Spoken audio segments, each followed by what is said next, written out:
In this exercise, we will learn more about form input elements, text input. If we want to create an input field in our form, we will need the help of the input element. The input element has a type attribute which determines how it renders on the web page and what kind of data it can accept. The first value for the type attribute we are going to explore is the text value. When we create an input element with type attribute set to the text, it renders a text field that users can type into. It is also important that we include a name attribute for the input. Without the name attribute, information in the input won't be sent when the form is submitted. We will explain more about submissions and the submit button in a later exercise. For now, let's examine the following code that produces a text input field. Here is our example code. Okay, let's go down there. We have a form element with the action attribute and method attribute, and then inside we have our input element right here with the type attribute and the name attribute. Here is a screenshot of how the rendered form looks like on a web page for the Chrome browser. Different browsers have different default rendering. When initially loaded, it will be an empty box. So when we render this input element on the page, it will look like this. It will be an empty box. After users type into the input element, the value of the value attribute becomes what is typed into the text field. The value of the value attribute is paired with the value of the name attribute and sent as text when the form is submitted.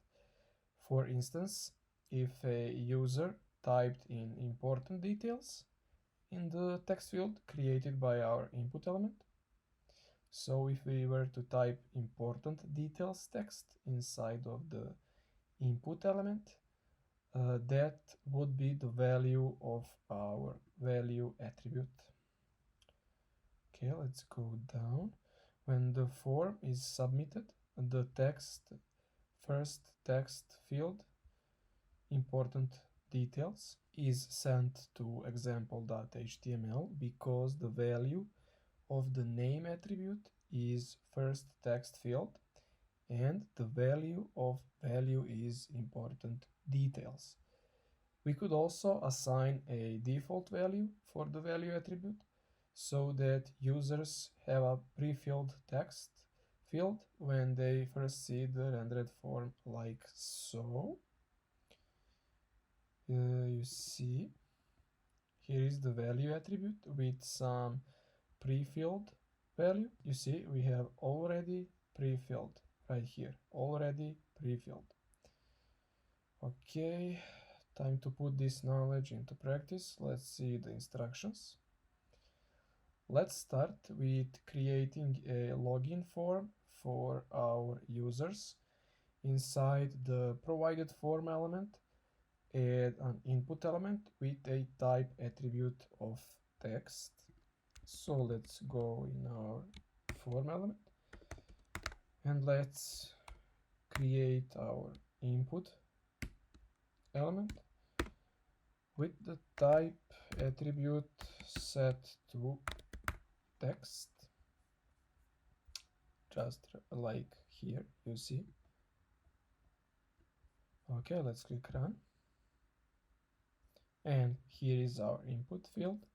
Just like we said, it is an empty box, like on this image, and it is empty. Okay, the next task, even though we are not submitting the form, let's develop some good habits by giving the input a name attribute with a value of username.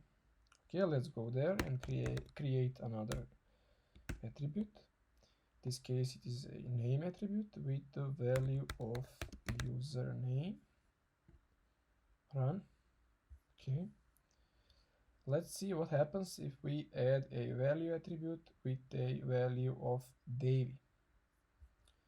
Okay, let's add another attribute, value attribute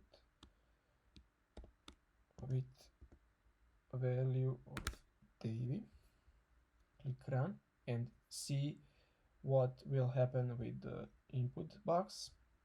We should have a text Davy inside. And yes, we have the text Davy inside, pre-filled for us when the page renders.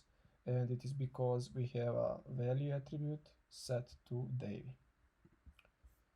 Okay, that should be all for this exercise. Let's proceed to the next one.